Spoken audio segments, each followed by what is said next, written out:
Hello and welcome. In this video, I want to do a bit of a topical discussion on buying and owning duplicate copies of movies in the collection. It's not something I do all that often, but I like to think that anytime I do, I have a pretty specific reason for it, and there's actually a variety of different reasons throughout my collection. So in this video, I'm going to be not only showing off all of the duplicates in my collection, but just kind of going through the reasoning behind why I think it's worth, in some cases, to have those duplicates and maintain multiple copies in my collection. So I'd love to hear comments from you as well in the comment section down below on why you may or may not buy and own duplicates in your collection. So join me in the comments down below and let's get started.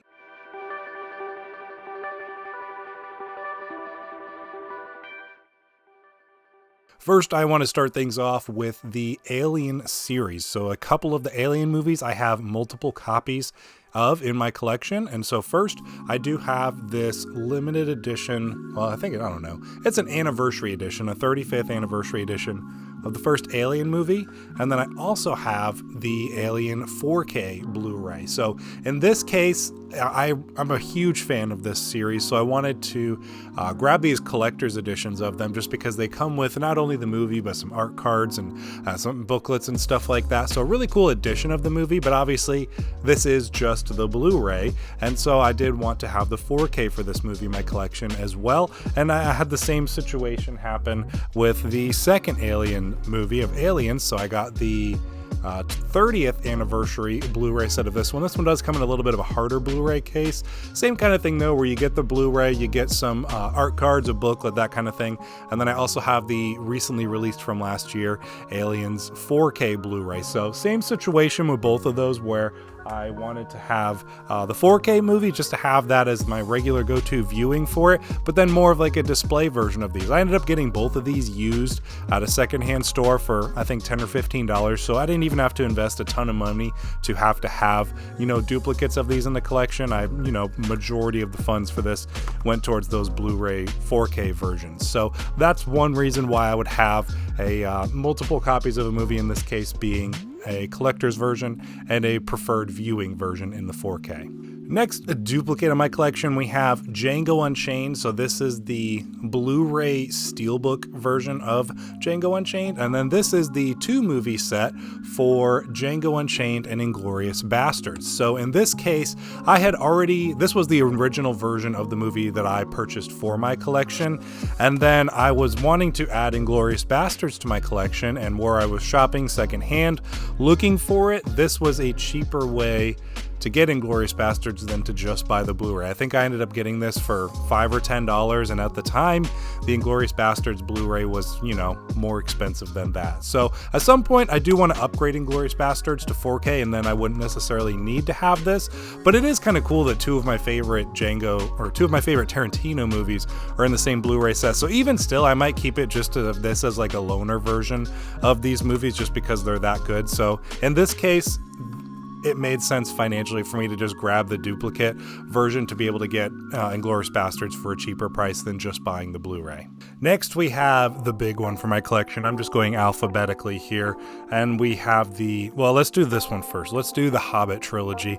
So this is the extended edition Blu-ray box set for the Hobbit movies. This was one that I picked up off of my brother for a decent price because you can't really find this version anymore with the hard cardboard box set on it. So it's a nice box set. It matches another box that I'll show here soon for the Lord of the Rings one. And then I also have recently added to my collection the Middle-earth collection that has the three Hobbit movies, and then the 3 Lord of the Rings, which you will see in just a moment of the rest of the Lord of the Rings that I have in my collection. So in that case, for the Hobbit movies, these are the same versions Blu-ray wise. They're both the extended editions of the Blu-ray, but this was the set that I had first, and then obviously this one was a case of having just an ultimate display for the Lord of the Rings and the Hobbit trilogies. So then moving on to the movies that I have the most copies of in my collection, we have the Lord of the Rings. So these are kind of my just have the trilogy. These are the theatrical Blu-rays for the Lord of the Rings. I grabbed that years ago on a Black Friday deal for like $5 or $6. And then the first copy, I originally had the 3 individuals for these, and then I kind of condensed it down to that. But then I also have this matching box set for the Hobbit trilogy with the Lord of the Rings extended editions, and then I also have the Lord of the Rings 4Ks. There's no real reason to having all of these copies except for the fact that they're my favorite movie.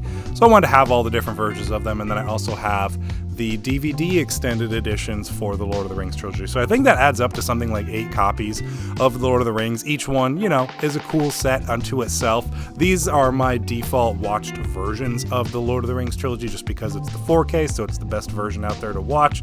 But this is cool because this has all the bonus features in it. That Middle-earth collection also has all the appendices and the bonus features, but this is just an easier version to pop in, so I don't have to pull those out. That's more of like a display edition. And then this is just for the sake of having the cool DVD editions, and these are kind of like my loner Lord of the Rings trilogy with those. So that's the most copies of a movie I have in my collection.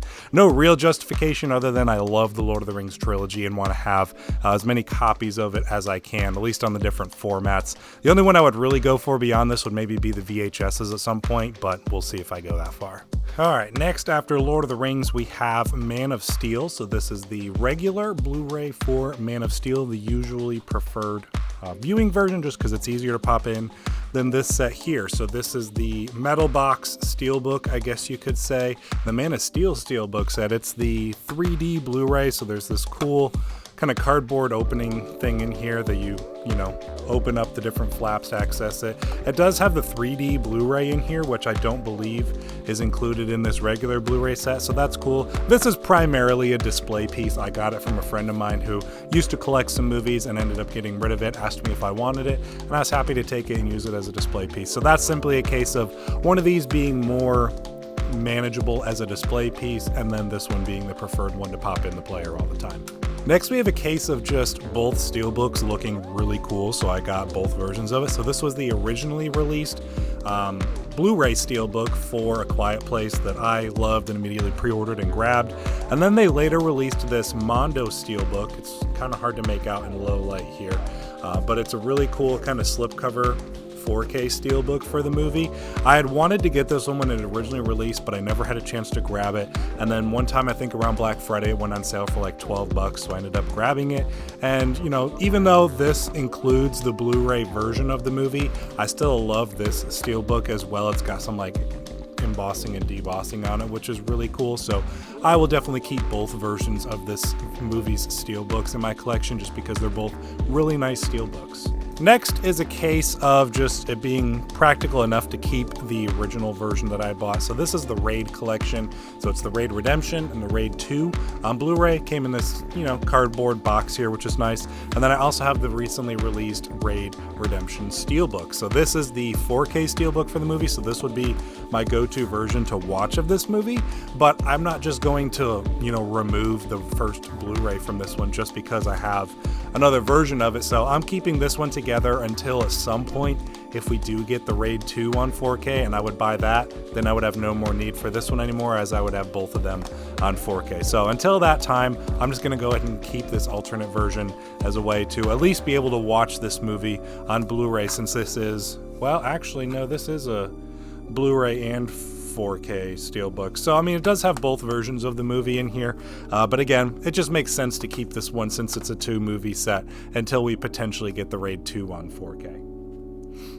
Next, we have a case of this is just how it happened. So I bought the Scream movies when I was getting into them, and I got the Scream 3 movie trilogy. So this is the first 3 Scream movies. And then when I went to buy the new Scream 5 movie, they did a 2-movie collection, and it was very comparable in price to just buying the newer of the Scream 5 on 4K. So I went ahead and just grabbed this one since it included a 4K for the first Scream movie. It looks really weird on the shelf because I have Scream 1, 2, 3, then Scream 4, then this, which is Scream 5 and Scream 1 again, then I have Scream 6. So it looks weird on the shelf, but it is nice to know that I have the 4K for the first Scream. I might eventually upgrade the rest of the trilogy to 4K, but I don't rewatch them often enough that I've been able to justify it for the price yet. So until then, I'm happy to at least have the first one on 4K there and still have the other ones available on Blu-ray. Next, we have a case of where the 4K does not include a Blu-ray, so I went ahead and kept it. So I've had this Sam Raimi Spider-Man Blu-ray trilogy set for quite a long time now, and it's been, my go-to version to watch of the movies. It's a 4-disc set. It's got Spider-Man 1, 2, 3. I think it even has like Spider-Man 2.1 with like the extended version on here. So it's the Spider-Man trilogy from the Raimi version of the movies, and then I also grabbed this Spider-Man trilogy in 4K. This was a gift, I think, one year for Christmas to upgrade it to 4K. Basically identical looking artwork wise, aside from the fact that this is kind of like a cardboard Blu-ray set and this is a plastic 4K set.